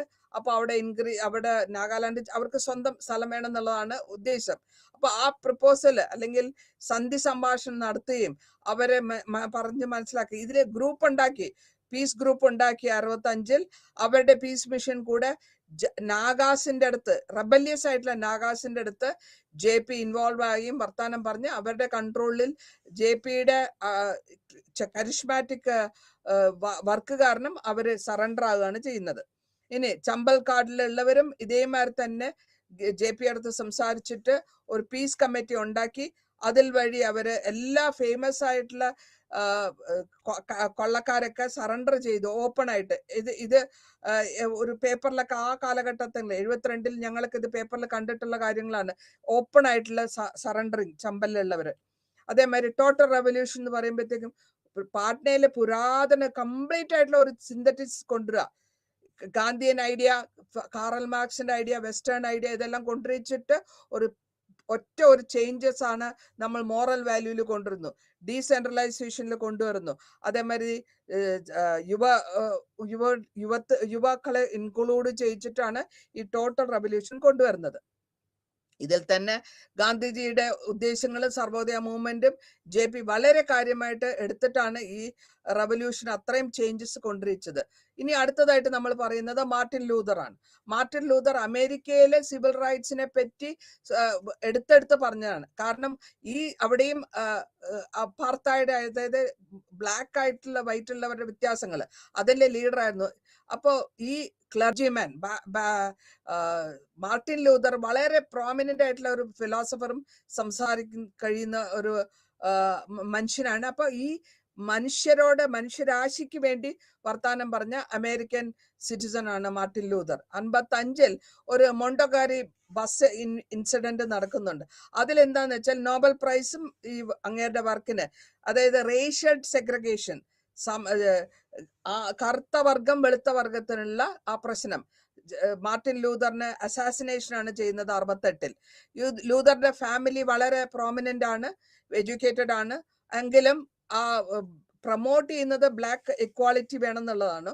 അപ്പൊ അങ്ങനെ വരുമ്പോൾ ഇവിടെ പാസ്റ്റർ ആയിട്ട് ഇരിക്കുന്ന സമയത്ത്, പള്ളിയിൽ പാസ്റ്റർ ആയിട്ട് ഇരിക്കുന്ന സമയത്തും ഗാന്ധിജിയുടെ ടീച്ചിങ്സിൽ കൂടെ ഇൻഫ്ലുവൻസ് ആകുകയും ചെയ്യുന്നുണ്ട്.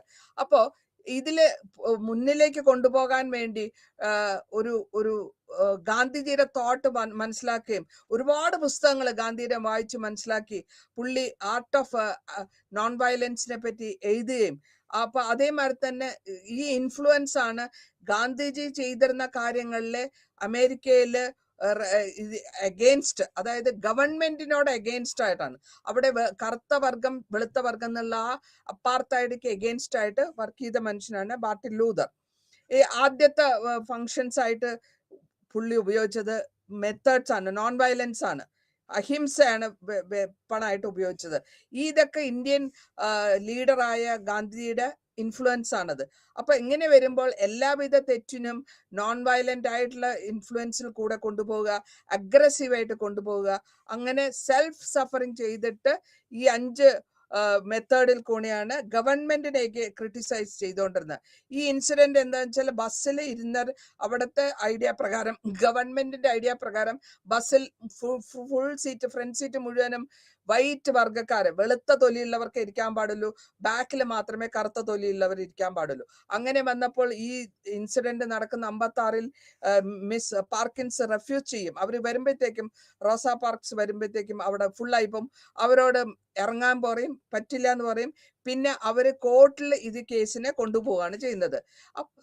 ഈ കോർട്ടിൽ കൊണ്ടുപോയി കഴിഞ്ഞപ്പോഴത്തേക്കും ഇതിനെപ്പറ്റി മാർട്ടിൻ ലൂതർ വാദിക്കുകയും, അഡ്വക്കേറ്റ് ആണ്, വാദിക്കുകയും അവസാനം ഈ ബോയ്ക്കോട്ട്, ഇന്ത്യയിൽ ഉണ്ടായിരുന്ന ബോയ്ക്കോട്ട് സിസ്റ്റം 381 ദിവസം കൊണ്ടുപോയി. അപ്പൊ അങ്ങനെ വന്നപ്പോൾ സുപ്രീം കോടതി, USA സുപ്രീം കോടതി സെഗ്രിഗേഷൻ, അതായത് റേഷ്യൽ സെഗ്രിഗേഷൻ പാറ്റാൻ പാടില്ല എന്നുള്ള ഒരു അൺകോൺസ്റ്റിറ്റ്യൂഷണൽ ആണെന്ന് പറഞ്ഞ് കോടതി സമ്മതിക്കുകയും ചെയ്തു. അപ്പൊ ഇതിന്റെ ഈ അഡ്വർടൈസിങ് അല്ലെങ്കിൽ മോണ്ടറി ബസ് ബോയ്ക്കോട്ട് ലൈബ്രറിയനായ ജൂലിയറ്റ് മോർഗൻ പേപ്പറിലൊക്കെ എഴുതുകയും സിമ്പതൈസ് ചെയ്യുകയും, അങ്ങനെ വരുമ്പോൾ ഇത് വേൾഡ് ഫേമസ് ആയിട്ട് പോകുന്നു. വേൾഡ് ഫേമസ് ആയിരുന്നു. ഇറ്റ്സ് ലൈക്ക്, അതിന്റെ കൂടെ എന്താ വെച്ചാൽ നമ്മളെ നാട്ടിൽ ഇന്ത്യയിൽ നടന്ന ദണ്ഡി മാർച്ചിന്റെ അതേ ലെവലിലാണ് ഇത് സ്പ്രെഡ് ആവുന്നത്. ഗാന്ധിയുടെയും അല്ലെങ്കിൽ മാർട്ടിൻ ലൂതറിന്റെയും പോപ്പുലാരിറ്റി കൂടുതലാകുക. ഇനി ബർമിംഗ്ഹാം ക്യാമ്പയിനിലും ഇതേമാതിരി തന്നെ ഗവൺമെന്റ് ഉദ്ദേശിക്കുന്നു ആൾക്കാരെ, കറുത്ത വർഗ്ഗക്കാരെ മാറ്റി നിർത്തുക, അവർക്ക് ഒരു സഹായ സഹകരണങ്ങൾ ചെയ്യാണ്ടിരിക്കുക എന്നുള്ള ഗവൺമെന്റിന്റെ ഉദ്ദേശമാണ്. അപ്പോൾ ഈ ഗവൺമെന്റിന്റെ ഉദ്ദേശത്തിനെ മാർട്ടിൻ ലൂതർ ക്വസ്റ്റ്യൻ ചെയ്യുകയും ആ ക്വസ്റ്റ്യൻ ജയിലിലാകുകയും ചെയ്യുമ്പോൾ അവിടെ ഇരുന്നുകൊണ്ട് പുള്ളി ലെറ്റർ എഴുതുന്നുണ്ട്. നമ്മളുടെ ഇന്ത്യയിൽ നടന്നിരുന്ന മാതിരി ബർമിംഗ്ഹാം ജയിലിലിരിക്കുമ്പോൾ പുള്ളി ലെറ്റേഴ്സ് എഴുതുന്നുണ്ട്. ആ ലെറ്റേഴ്സ് പേപ്പറിൽ പബ്ലിഷ് ചെയ്യുന്നുണ്ട്. വാഷിങ്ടണിൽ 1963-ൽ സിവിൽ റൈറ്റ്സിന് വേണ്ടിയിട്ടും ഗവൺമെന്റിന്റെ ആക്ഷന് വേണ്ടിയിട്ടും മാർച്ച് റൈറ്റ് നടത്തുകയും ചെയ്യുന്നു. ഇതിൽ കൂടെ ലെജിസ്ലേഷൻ റൈറ്റ്സ് കൊണ്ടുവരികയാണ് ചെയ്യുന്നത്. അതിൽ കൂടെ ബിലവഡ് കമ്മ്യൂണിറ്റി എന്ന് പറഞ്ഞിട്ട്, അല്ലാണ്ട് പ്രത്യേകിച്ച് വൈറ്റ് കമ്മ്യൂണിറ്റി ബ്ലാക്ക് കമ്മ്യൂണിറ്റി അല്ല പറഞ്ഞത്, ഒരാൾക്കും തമ്മിൽ വ്യത്യാസം, കളർ വ്യത്യാസം പാടില്ല എന്നുള്ളതിനെ പറ്റിയുള്ള അഭിപ്രായമാണ് കൂടുതൽ ഫോക്കസ് ചെയ്തിരുന്നത്. ഇനി അടുത്തതായിട്ട് നമ്മൾ പറയുന്നത് നെൽസൺ മണ്ടേല. നിങ്ങൾക്ക് എല്ലാവർക്കും അറിയുന്ന ഒരു അപ്പാർത്തൈഡ്, ആന്റി അപ്പാർത്തൈഡ്, ആഫ്രിക്കയിൽ ഉണ്ടായിരുന്ന അപ്പാർത്തൈഡ് സിസ്റ്റത്തിന് ഗവൺമെന്റ് ആ സമയത്ത് ആഫ്രിക്ക കൺട്രോളിലായിരുന്നു, ബ്രിട്ടീഷിന്റെ കൺട്രോളിലായിരുന്നു. അപ്പോൾ അങ്ങനെ ചെയ്യിക്കുമ്പോൾ മണ്ടേല വന്നിട്ട് റോയൽ ഫാമിലിയിലാണ് ജനിച്ചിരുന്നെങ്കിൽ കൂടിയും ചീഫായിട്ട്, ഒരു രാജ്യത്തിന്റെ ചീഫായിട്ട് അല്ലെങ്കിൽ ഏരിയ ആയിട്ട് എടുക്കാൻ ഉദ്ദേശിക്കുന്നില്ല. പഠിച്ച് പാസ്സായി ലോയറായി ആഫ്രിക്കൻ നാഷണൽ കോൺഗ്രസ് ഫോം ചെയ്ത് അതിൽ വഴി ലോസ് എങ്ങനെ കൊണ്ടുപോകാം, അതിൽ വഴി അവർക്കൊക്കെ ഈ ഒരു പുറത്ത് നടക്കുമ്പോൾ നമ്മൾക്ക് ഐഡന്റിറ്റി കൊണ്ടുപോകേണ്ട ഒരു ആവശ്യമുണ്ടാകുന്നു. അങ്ങനത്തെ നെൽസൺ മണ്ടേലയുടെ എഫേർട്ട് കാരണമാണ് ഓരോ ഇൻസിഡന്റും, ഷാർപ്പ് വാലി ഇൻസിഡന്റ് ക്രൗഡ് ചെയ്യുന്നു, ക്രൗഡിനെ ഗവൺമെന്റിന്റെ ആൾക്കാരൊക്കെ ഫയറിങ് ചെയ്യുന്നു, ജാലിയൻ ബാഗിന്റെ ഇൻസിഡന്റ് മാതിരിയുള്ള കാര്യങ്ങൾ നടക്കുകയും അതിനൊക്കെ എഗെയിൻസ്റ്റ് ആയിട്ട് വർക്കും ചെയ്ത ഒരാളാണ് മണ്ടേല. 2021 മാർച്ചില് 2000 ബ്ലാക്കുകാർ ഒരുമിച്ച് സർവേല പോലീസ് സ്റ്റേഷൻ അറ്റാക്ക് ചെയ്തു. അത് കഴിഞ്ഞിട്ട് 69 ബ്ലാക്ക് ആയിട്ടുള്ള ആൾക്കാരെ മരിച്ചുപോകും. കുട്ടികൾക്കും അതേമാതിരി 11,000 പേർക്ക് ഇത് ഔട്ട്ലോ ആയി. ഈ കോൺഗ്രസ് ഔട്ട്ലോ ചെയ്തതിന് ശേഷം അപ്പാർത്തൈഡ് നെൽസൺ മണ്ടേല അവിടെ ഒരു സൈൻ ചെയ്യാണ്, ലോ കോൺട്രാക്ട് സൈൻ ചെയ്ത് ന്യൂ കോൺസ്റ്റിറ്റ്യൂഷൻ ഉണ്ടാക്കുന്നു. 21 മാർച്ച് 21 നാഷണൽ ഹാളിലെ സൗത്ത് ആഫ്രിക്കയിലെ ഇപ്പോഴും അതിന്റെ മെമ്മറി ആയിട്ട് നടത്തിക്കൊണ്ടു പോകുന്നത്. ഇനി മണ്ടേലനെ ഒരു പീസ് മേക്കർ എന്നുള്ള ലെവലിലേക്ക് എത്തിക്കുന്നത് ഈ മണ്ടേലയുടെ പൊളിറ്റിക്കൽ ആയിട്ടുള്ള ആക്ടിവിറ്റിയും കണ്ടിന്യൂസ് ആയിട്ട് എത്രയോ വർഷങ്ങളകത്ത് കടന്നിരുന്നു. പോലീസിന്റെ ക്രൂരത അനുഭവിച്ച് ആഫ്രിക്കൻ നാഷണലിസ്റ്റ് അപ്പാർത്തൈഡ് ഫ്രീഡത്തിനും ഒരുപാട് വർഷങ്ങളോളം നെൽസൺ മണ്ടേല ജയിലിൽ കഴിയുകയും, പക്ഷെ ഇതിലൊക്കെ ഈ സമയത്തൊക്കെ ഇൻഫ്ലുവൻസ് ആയിരുന്നത് മുഴുവൻ ഗാന്ധിയുടെയും നെഹ്റുടെയും പേഴ്സണൽ കോണ്ടാക്ട്സും അവർ തമ്മിലുള്ള റിലേഷൻഷിപ്പ് ഒക്കെ ആയിട്ട് നമ്മൾ മണ്ടേലയ്ക്ക് വളരെ ഉന്നത സ്ഥാനമാണ് കൊടുത്തിട്ടുള്ളത്.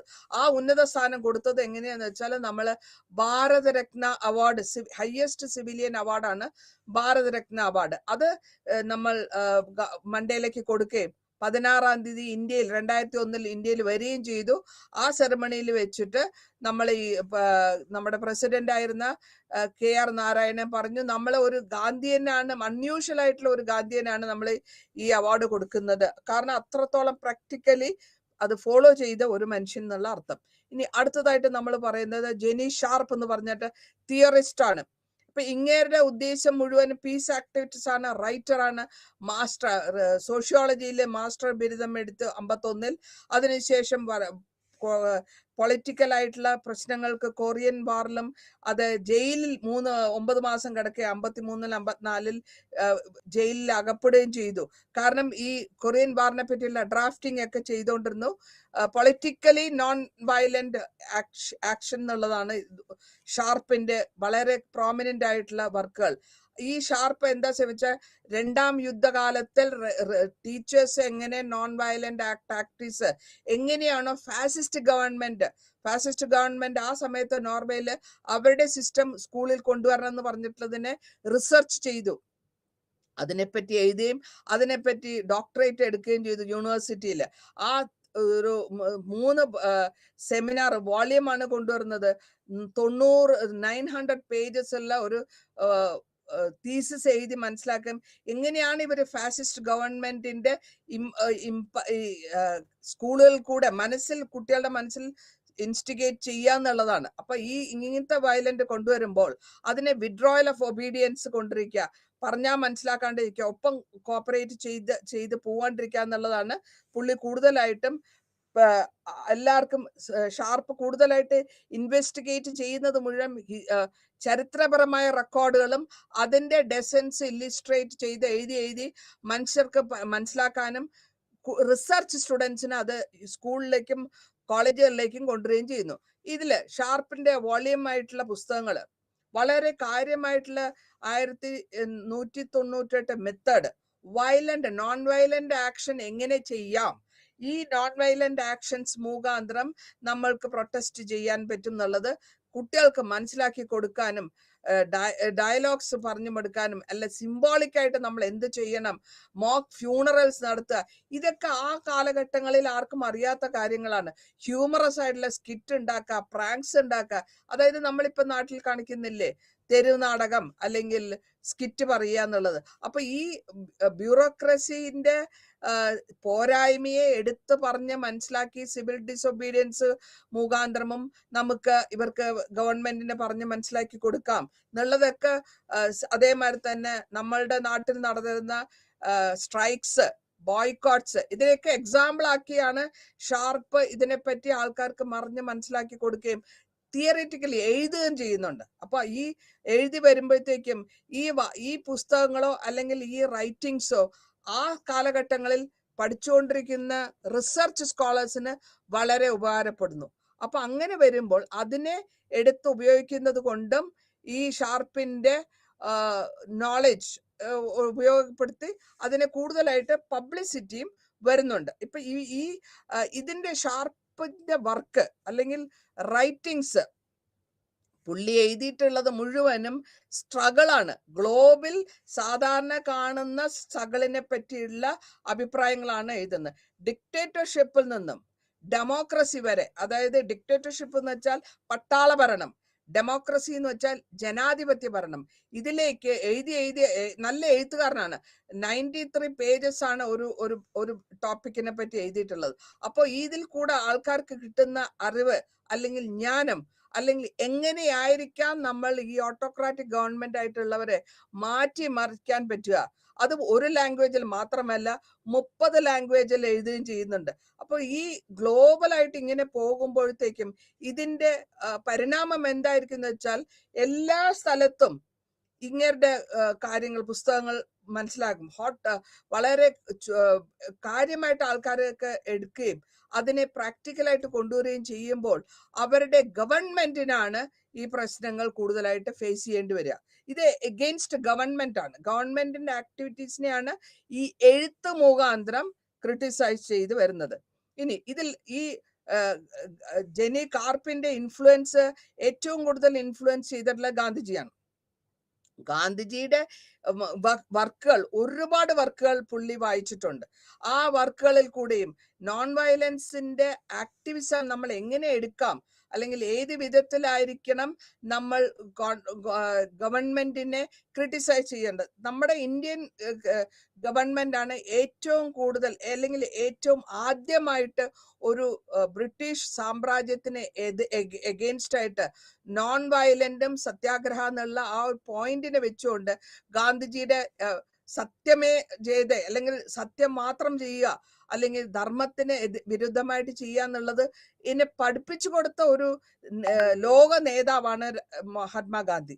ആ മഹാത്മാഗാന്ധിയുടെ വർക്ക്സിനെ പറ്റിയും ആ മഹാത്മാഗാന്ധിയുടെ ജീവിതങ്ങളെ പറ്റിയും ഇവരൊക്കെ ഈ നേരത്തെ ഞാൻ പറഞ്ഞിട്ടുള്ള എല്ലാ നേതാക്കന്മാരിലും ഇത്രത്തോളം ഇൻഫ്ലുവൻസ് ചെയ്യാൻ പറ്റിയ ഒരു ലോക നേതാവാണ് നമ്മളുടെ മഹാത്മാഗാന്ധി. ആ മഹാത്മാഗാന്ധിയുടെ ജീവിതം തന്നെ ഒരു എന്താ പറയാ, ഒരു മെസ്സേജ് ആയിട്ട് കൊടുത്തിട്ട്, അപ്പൊ അങ്ങനത്തെ വരുമ്പോൾ ഏത് വിധത്തിലും എന്ത് കാരണം കൊണ്ട്, റിലീജിയൻ മാത്രമല്ല, എത്തിക്സ് നോക്കണം, പ്രായോഗികമായിട്ട് നോക്കണം.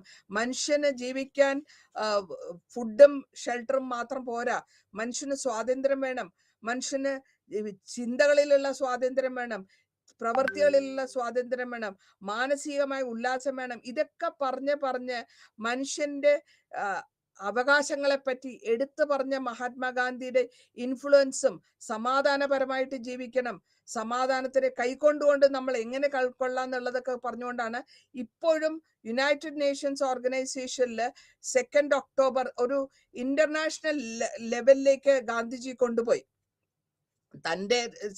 തന്റെ ജീവിതം തന്നെ ഒരു മാർഗമായിട്ട് ആൾക്കാർക്ക് കാണിച്ചു കൊടുത്ത് ഒരു ഇന്റർനാഷണൽ ലെവലിലേക്ക് ഗാന്ധിജി കൊണ്ടുപോയി.